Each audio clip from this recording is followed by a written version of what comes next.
Hi English 101, this is Laura Klein, your English teacher, and this is the volume 1 of a feature here on our Blackboard course that I'm going to call Stuff I Would Have Said in Class. So one of the important things that if we were in a classroom I would be discussing this week is the importance of something called annotation. And there's an article in one of your weekly assignments that asks you to read about annotation and think about it as something important that you need to do through the course of the semester. And the real important thing that we're going to be annotating right now is this book right here, Soul of a Citizen.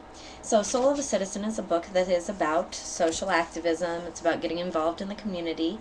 It's also an example of what we would call long-form nonfiction, which means short-form nonfiction is something like a newspaper article or a magazine article, and long form is nonfiction that has been turned into something book length. So it could be anything from sociology to science to philosophy, and those are all examples of long form nonfiction or book length nonfiction.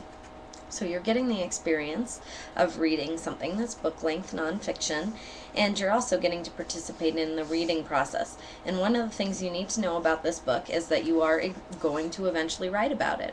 So I'll put a course link on the announcement on Blackboard that will lead you to the assignment sheet, so you know what's coming as you're reading the book, so you know what to mark and what to annotate. So if we take a look at my book here, you can tell I've been annotating, and I'm going to show you some of my annotations. And what I've been going through is what you'll be going through, which is the reading process. So you may have heard of the writing process, but maybe didn't think of reading as a process as well. Well, when you're doing academic reading, it's also a process. So the first step in that process is what we're going to call a preliminary skim. And a preliminary skim, when I take a book like this, is looking and seeing, in what context am I reading this book? Well, I'm reading it for class. So why might I be reading it for class? And I'm going to get some clues about that from looking at the cover, looking at the title, looking at what it's about, so the blurbs on the back, looking at the table of contents. What's this book about? And we've read the introduction, so you might be getting some idea of what this book is about and how it's related to the content of this class. Well, I have you out in the community volunteering for this class, and this kind of talks about social justice, about being a volunteer, so those things might be connected. You're also working on a topic proposal for a research project that's about advocacy and social justice also. So it's about an issue that's confronting the community that you'll be working in with your volunteer work and researching or making an argument about that community. So those things are all connected. We're getting those ideas just through our preliminary skim, and we haven't really read much of the book yet. The next step in the reading process is a closer active reading. So there's a difference between being an inactive reader, a casual for pleasure reader, and being an academic or active reader. And annotation is part of active reading. The other part of it is just making sure that you're actually not just reading, running your eyes over the content of the book, but processing it. And I know that I've had the experience many times as a reader of having read something, and I'll read 20 pages, 30 pages, and then I realize I don't even really know what I just read. I've forgotten it already. My eyes were running across the page just like they're supposed to, but none of it was sticking. So there are strategies for active reading. One of them is annotation, which is what this video is focusing on, but another is things like reading aloud. And reading aloud is something that's really helped me when I have to be an active reader. If I'm not particularly interested in something that I'm reading, or I'm just having one of those days where I'm having a hard time concentrating, reading out loud to myself is something that's always been very effective as a strategy for me. Annotation is part of that, and so I'm going to talk specifically about the ways that we annotate. If we look in my book here, you can see I'm doing a couple of different strategies. One is writing in the book, which you may choose to do, you may choose not to do, depending on what you're going to do with the book after you're finished with it. If it's a rental from the bookstore, if you're planning on selling it back, those sorts of things. And in that case, you'd want to take these notes on Post-it notes inside your book, or on a piece of paper or reading journal that you keep with you as you're reading. I do use post-it notes. So if I go to this page, I've posted it.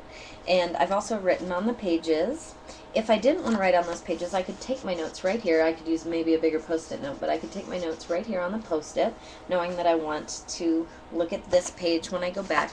This page I want to look at because I put a post-it because I have an exclamation point. If I have lots of stars or an exclamation point, that means that was a really important part for me. I'm also underlining, circling key terms. So this author, Paul Loeb, has a lot of key terms. So learned helplessness is one, and you can see I've circled that.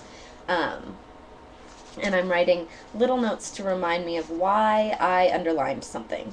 So annotation and underlining are only useful if you do it selectively. I've seen copies of used books where an author or where a reader has highlighted or underlined 7 paragraphs or an entire chapter, and that's not particularly useful because what we're annotating for is an end goal to go back in the 3rd step of the reading process and review those annotations. So when I'm ready to write my paper about the book, I'm going to come back and look at those things that I've written down as opposed to having to go through the entire book again to know what it was about. Okay, so some strategies for annotation. You've seen what it looks like. One thing that we're looking for when we're annotating is something that makes us question. And this fancy word here, cognitive dissonance, just means that in our thinking we experience dissonance. And dissonance is in music is when something doesn't harmonize, right? So something that just stands out as being weird or off or causes us to question. Those are always good places to mark and to write what the question was that you had on your post-it or in your journal with the page number next to it, please. So that you know, hey, I had a question here, and this is something that I want to come back and think about, so maybe I can have something really intriguing to say about it when it comes to writing my paper. And those are really important moments to mark. Other things are key terms. Like I said, Loeb uses a lot of them. He has things that he's using as terminology that seems to be sort of his own. Things like learned helplessness that are terms that he's using over and over again. Things about skepticism, things that he sees as sort of his terminology. Marking those things would be great because when you're looking at the effectiveness of his argument, which is what you'll be doing in your assignment, you'll probably want to include some things about the terminology that he uses, the word choice.